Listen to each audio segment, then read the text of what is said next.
금요일입니다. 새벽에 만난 하나님 오신 여러분들 환영합니다. 같이 기도하겠습니다. 하나님 아버지 감사합니다. 오늘 하루도 하나님이 우리에게 주시는 귀한 날입니다.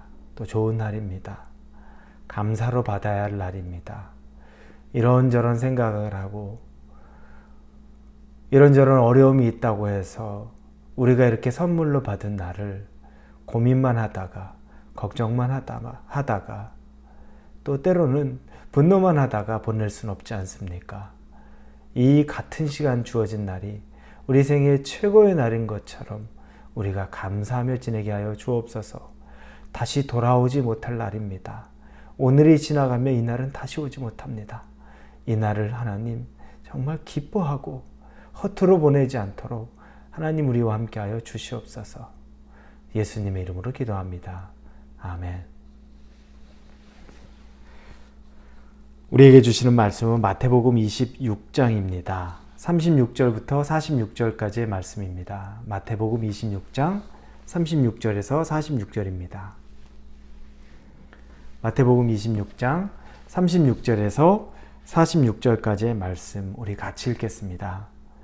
이에 예수께서 제자들과 함께 겟세마네라 하는 곳에 이르러 제자들에게 이르시되 내가 저기 가서 기도할 동안에 너희는 여기 앉아 있으라 하시고 베드로와 세베대의 두 아들을 데리고 가실새 고민하고 슬퍼하사 이에 말씀하시되 내 마음이 매우 고민하여 죽게 되었으니 너희는 여기 머물러 나와 함께 깨어 있으라 하시고 조금 나아가서 얼굴을 땅에 대시고 엎드려 기도하여 이르시되 내 아버지여 만일 할만하시거든 이 잔을 내게서 지나가게 하옵소서. 그러나 나의 원대로 마시옵고 아버지의 원대로 하옵소서 하시고 제자들에게 오사 그 자는 것을 보시고 베드로에게 말씀하시되 너희가 나와 함께한 시간도 이렇게 깨어 있을 수 없더냐. 시험에 들지 않게 깨어 기도하라. 마음에는 원이로되 육신이 약하도다 하시고 다시 두 번째 나아가 기도하여 이르시되 내 아버지여 만일 내가 마시지 않고는 이 잔이 내게서 지나갈 수 없거든 아버지의 원대로 되기를 원하나이다 하시고 다시 오사 보신즉 그들의 잔이는 그들의 눈이 피곤하밀러라. 또 그들을 두시고 나아가 세 번째 같은 말씀으로 기도한 후에 이에 제자들에게 오사 이르시되 이제는 자고 쉬라. 보라 때가 가까이 왔으니 인자가 죄인의 손에 팔리느니라.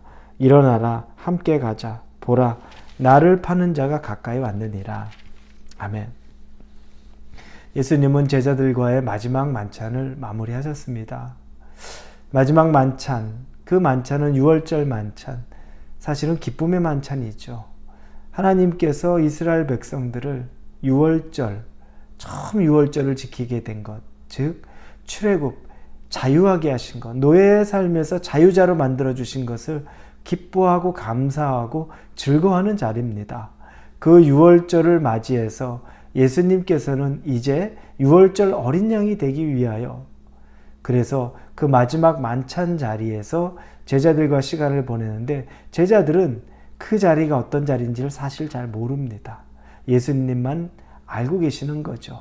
아무리 예수님이 그들에게 설명을 해줬어도 그 이전에 세 번에 걸쳐서 당신이 고난을 받고 순환 가운데 있고 그리고 십자가에서 죽고 부활할 것을 말씀하셨어도 그 제자들은 전혀 그 말을 이해하지도 기억하지도 못했습니다.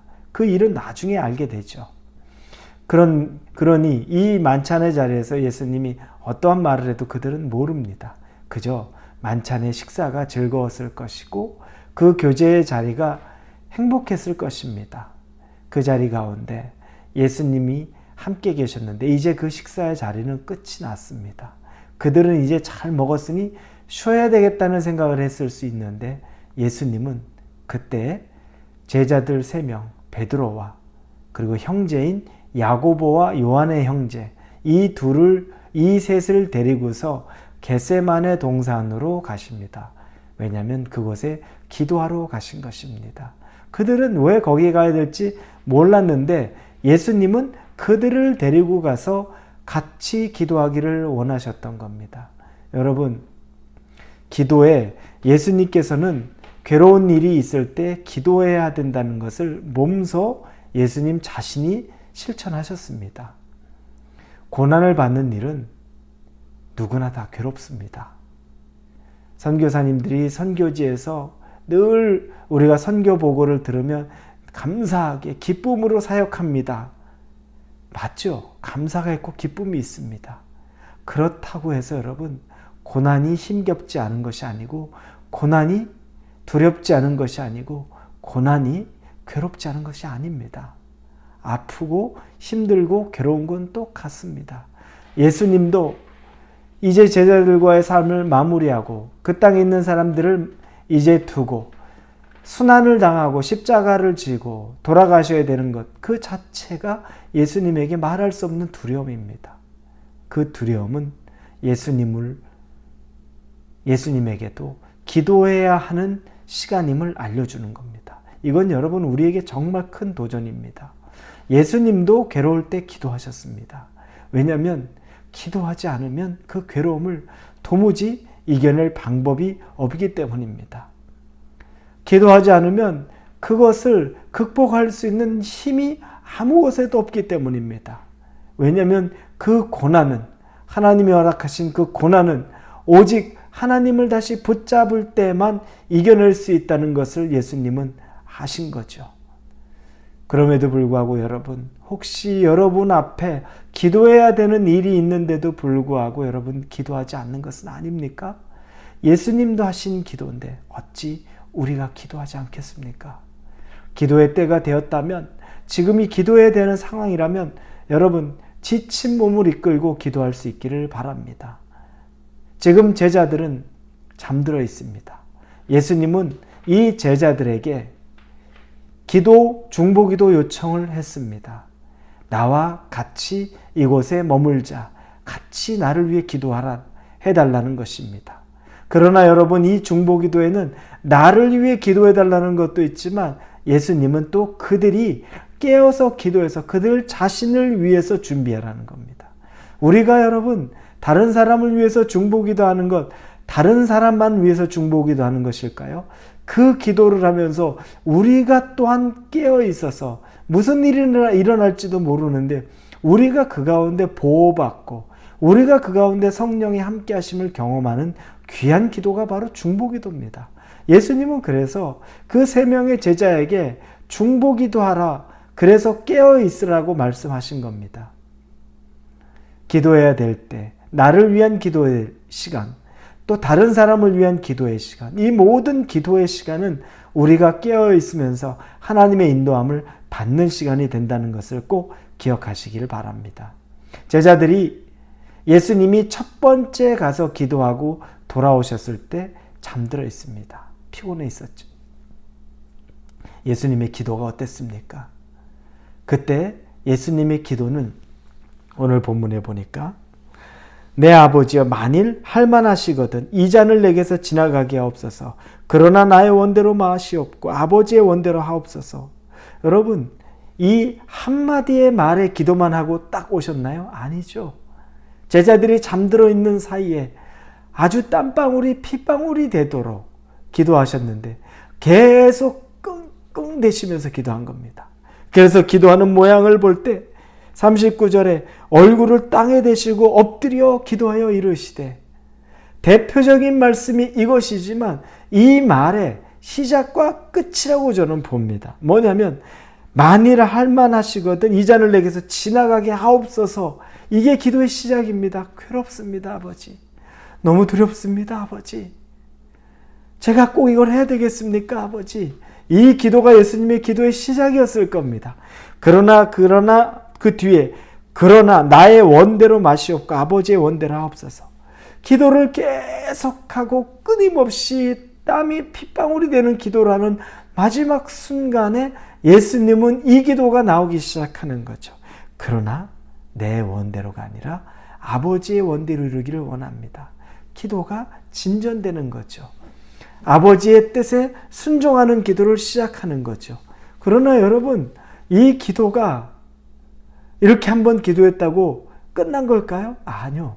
한번 돌아와서 제자들이 자는 것을 보고 깨어 기도하라라고 말씀하시면서 두 번째 기도에도 똑같은 기도를 하십니다. 뭘 의미하는 걸까요? 세 번째 기도도 똑같은 기도를 합니다. 뭘 의미하는 걸까요? 그 기도는 우리의 마음을 붙잡는 기도, 이 고난의 잔을 받아야 되는 기도는 여러분 한 번에 단 한 번에 끝날 만한 기도가 아니라는 겁니다. 이 기도는 반복적으로 우리가 우리 자신을 하나님에게 더 맡겨놓으며 기도할 수 있을 정도로 그 고난이 크기 때문에 기도도 더 그 분량이 채워지는 기도가 필요하다는 겁니다. 그래서 예수님도 그 기도를 3번에 걸쳐서 기도를 했습니다. 그리고 나중에 이제 그 제자들에게 이제는 자고 쉬라. 보라 때가 가까웠으니 인자가 죄인의 손에 팔렸느니라. 이제 자도 된다. 쉬어도 된다. 이건 뭡니까? 기도에도 때가 있다는 것을 우리가 보게 됩니다. 기도해야 되는 때, 이제 시간이 지나면 기도하고 싶어도 기도해야 되는데도 기도하지 못할 때가 있다는 겁니다. 이제 가서 보자. 일어나라. 함께 가자. 보라. 이렇게 나옵니다. 그때는 이제는 기도할 때가 아닙니다. 이제는 그 일을 맞닥뜨려야 될 때가 온다는 겁니다. 그 전에 기도로 준비해야 되지 않겠습니까? 사랑하는 우리 홀리웨이브 성도 여러분, 2022년이 며칠 안 남았습니다. 우리에게 기도의 때일 수 있습니다. 그냥 기도의 때를 지나가 버리고 2023년을 그냥 맞닥뜨리지 마시고 기도해야 된 때면 기도하시면서 준비하실 수 있기를 바랍니다. 뭘 기도해야 될지 모른다 할지라도 기도하다 보면 하나님이 그것조차도 알려주실 줄로 믿습니다. 같이 기도하겠습니다. 겟세마네 기도를 통해 왜 기도해야 되는지, 어려움이 있을 때 기도하는 유익이 무엇인지 우리가 깨달았습니다. 우리도 기도에 정성을 다하게 하시고 기도하며 하나님 만나게 하여 주옵소서. 예수님의 이름으로 기도합니다. 아멘.